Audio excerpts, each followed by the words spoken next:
So we're here to talk about Spotify, and we have to do the show of hands moment. Let's get the camera at the ready. Just if you've used Spotify in the past month, can we please raise your hands? Fuck Great. Me. Milena, Keep 'em up. send that photograph to Cupertino. Do not send that photograph to the regulator, because if you do send it to the regulator, we'll have to deal with that later. Yeah, so clearly we don't have to introduce Spotify to most of the people in the room, but we're also going to be discussing Discover Weekly in some depth, and then we're going to be turning to Milena to discuss some work we've done on Daily Mix. For those who don't know what Discover Weekly is, fairly simple. Every Monday, we prepare for you 30 songs which are suited to just your tastes. We do the searching, Rory search costs, so you don't have to, which means you spend more time allocated to the benefiting from the music. When we launched Discover Weekly in the summer of 2015, we actually had a bit of a PR shitstorm because we wanted to access your photographs, so we could put a photograph of you next to your Discover Weekly, illustrating that it's unique to you. That's a key point that Milena's going to be discussing shortly. Of course, because of privacy laws, people thought Spotify was trying to invade your photograph collection. We weren't. We had to kind of retreat from our requested photographs, and we actually settled on a photograph of an astronaut next to you on Discover Weekly because that's the least offensive image we could think of. There's no privacy laws in space. But yeah, this is the history of it as well, and it's been hugely successful. It's changed our company. Importantly, Rory, it's changed our company by accident. And we're just going to spend the first 5 minutes of this talk looking at what we've learned from it. So you get 30 songs on a Monday. On a Sunday, we take it away and replenish it with a new 30 songs, which makes Discover Weekly a perishable good, which I find interesting. In an age of digital media, there is no scarcity, but all of a sudden we have something that is scarce. And what we're going to do now is turn to what our users of Discover Weekly think about the service. Here's some reactions. And what we have here is we have Rachel, and she says, I get really excited and start crying a little because I realize tomorrow's Monday and Spotify's bringing me my Discover Weekly. Great, I'm crying a little. We also have Stay, which says, it's actually, quotes, so sad how excited I get every Monday for Discover Weekly. Madeline, very important, this is going to tie perfectly into what Milena has to bring to the table here, which is she's saying, remember to check your Spotify Discover Weekly every Monday, friends. She's telling her friends to experience something that she doesn't know what they're going to experience. Get it? Yeah. It's not a broadcast model anymore. That's changed for good. For those who want to visualize it, Gothman kindly says, on Monday mornings I take a bath and listen to Discover Weekly. Don't recommend his Instagram account. And then the last point of this is just to land what happens when you make mistakes. When accidents happen, you learn things. And in September 2015, our Discover Weekly went down and we had a complete social media shitstorm on our hands. People were furious that they couldn't get that 30-song playlist that Spotify prepared for them. Now, we didn't intend for Discover Weekly to go down. Accidents happen in ad companies, accidents happen in tech companies, but when we saw the reaction, that's when I personally started thinking about getting out of the economics corridor and going down the psychology corridor to work out what was really going on here. Very, very important. You could refer to Skinner's rats or Pavlovian dogs here. We're not going to refer to Spotify consumers as rats or dogs, but the anticipation, remember, Discover Weekly is regular, random, and reinforcing. Now, we're the students on this stage, you guys are the professors, but you can immediately see this goes straight into Rory Sutherland territory. So, that led us to starting to think about experimentation. It's really my eye-opening moment to think about there could be something behavioral going on with the success of Discover Weekly and Spotify. So why should Spotify start conducting experiments? Well, how would you even frame the experiment? And this is a framework we tend to adopt at Spotify. Again, repeating, I'm a student, you guys are the professors, you may have better frameworks. We've heard of a great one just before us on stage. But you'd have a goal, how do you make Discover Weekly more popular? You'd have data, you'd have problem areas, you'd have hypotheses, and then through various routes, you'd actually establish some learnings. Not a bad approach to establishing an inference from an observation. So, as a junior person in this room, what I don't want to say is just 2 observations I've picked up along the way of doing experiments with Discover Weekly. Basically just noise that can enter your equation that could confuse your results. Very simple ones, forgive me if this is old news, but one is, in this process here, have you considered the operating system that user is using Spotify on? Because an Android user could be vastly different from an iOS user, particularly when it comes to commerce. Commerce favors iOS versus Android. And if you haven't, then your results could be complete garbage because that was the big heuristic, that was the big needle-moving indicator in your test. A second one came from a class prior to working with Milena in Chicago. One of the students in the class muttered to me after going through our workshop. She said, you know, we're going to do this email experiment. I said earlier that Spotify's basically discovered perishable goods in digital media. And we were emailing consumers to say, Milena, did you know you only have 2 days left to get your Discover Weekly before I take it away and replenish it on Monday morning? And that was the idea of, like, you know, Skyscanner or, you know, travel companies saying, did you know you can only get this seat on this plane for 2 days for this price? So you invent scarcity. So that was a test, and this woman said to me, Will, have we thought about what email address we're sending it to? No, didn't think about that. Well, what happens if that address was a Hotmail address that they registered for in 2009? What if it's a work address which is used for certain types of communications as opposed to a Gmail address which is used for others? So again, just those two examples of operating system and email address, there's 100 more, I'm sure, but you have to consider those little nudges which could affect results. So if you want to do some testing, and you've got 40 million unique users using, well, let's not say use, opting into a randomized trial every Monday, let's use the academic language, what would you want to test? So this is where I took the bold step to go to Richard Thaler in the University of Chicago, now a film star from The Big Short.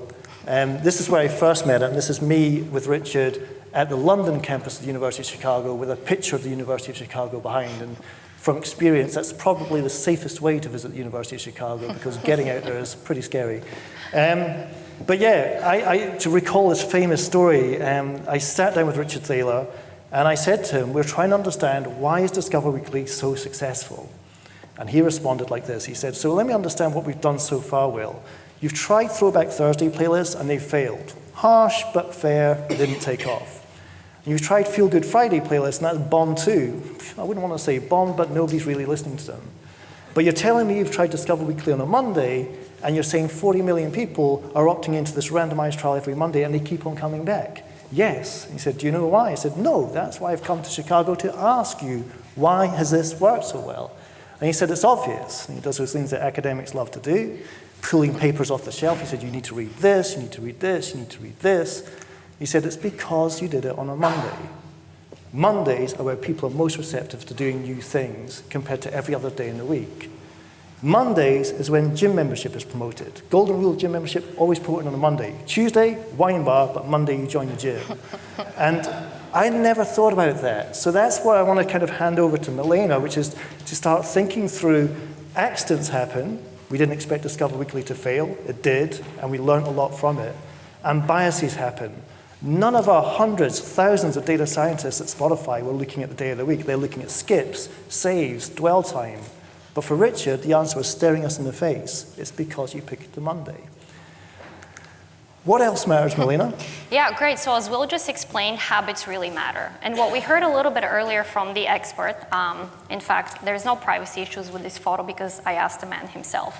But what we heard from him is that heuristics, especially visual cues, also really matter. And for Spotify, that's particularly important because as a music platform, visual cues are extremely important. It's an ears first type of an experience. People don't go to Spotify to read. People go to Spotify to listen to music. So unlike the previous example that we gave with loss aversion and those effects on Discover Weekly, our next example can best be explained by visual cues. All right, so again, people don't read, people scan, and this is, again, particularly important because we can here leverage visual cues. And we tested this with Daily Mix. Now, Daily Mix is one of the other personalized playlists where every day it updates, bring you music that you really enjoy. Just a quick question for everybody. How many of you have listened to Daily Mix before? Nice, nice. Okay, so for those of you who don't know, I'll explain how it works and also what we did.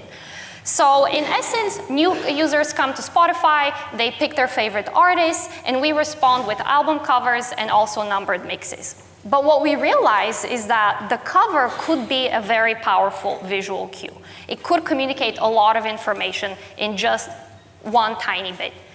So what we did is we, instead of getting people a cover like this, full of mosaics of artist images, exactly what you see on the right, we tested a simple familiar artist image. And what we saw is that that particular artist image is the heuristic that makes this playlist easily scannable, and it signals to the user what kind of music they should expect. So after seeing a huge uptick in the user engagement with Daily Mix, we were able to then scale the results of that experiment. So now what you see when you open your Spotify and Daily Mix account is this, visual heuristics at scale. And just to stress, this is not some academic exercise. This is what you will see when you press that thumb against a piece of glass after you leave the room today. So credit to Milena and our team for helping us ship this change to the business. And it's been positive, right? Absolutely, absolutely. And what you see again is just scaling heuristics, which is really powerful, especially in the digital space where products are always looking for those cues that can engage users on a regular basis. But if we park up a second here, what we're dealing here with is treating people as unique, something we're going to come back to at the end. And what I struggle with, Milena, is when we looked at Discover Weekly, I remember Richard Thaler, your professor, saying to me, what led it to its success? Was it marketing investment? And I said, no, we haven't really spent that much time marketing Discover Weekly. He said, well, what is it? And I said, I think it's word of mouth. Back to that point, I was saying, Milena, check Discover Weekly this week. It's amazing. I don't understand what it is I'm recommending to you because you're not going to receive what I've just experienced. This is problematic. So I'm struggling with, that's wrong, the consumer didn't understand it, but it produced a benefit, right? Exactly, double-edged sword, right? So if people know that what they're having is unique to them, do you think there's going to be as much word of mouth activity as would have happened had they just been confused about the product itself? Yeah, I mean, totally, and you've seen that with the rap campaign, right? At the end of the year, for those of you who don't know, you get a summary of the music that you've had over the last year. And there, people actually know what they're getting. It is a personalized campaign, but regardless of that, people are still sharing it with their friends and family. And as Professor Frank spoke about social contagion, right? You see the pull there.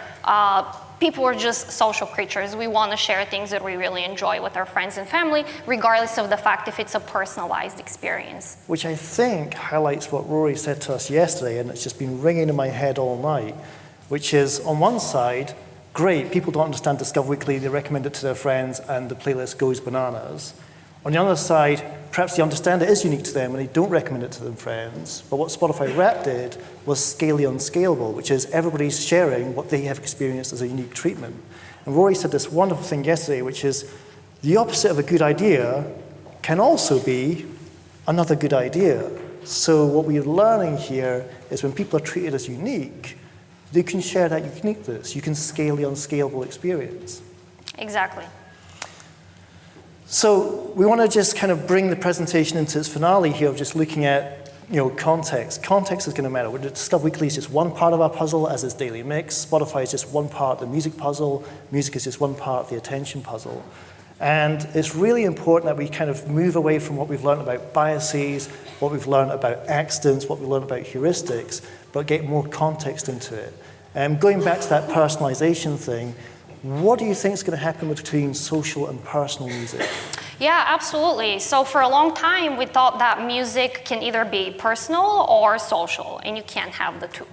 But again, as Rory said, the opposite of a good idea could also be a good idea. And so we thought, well, why can't music be both social and personal?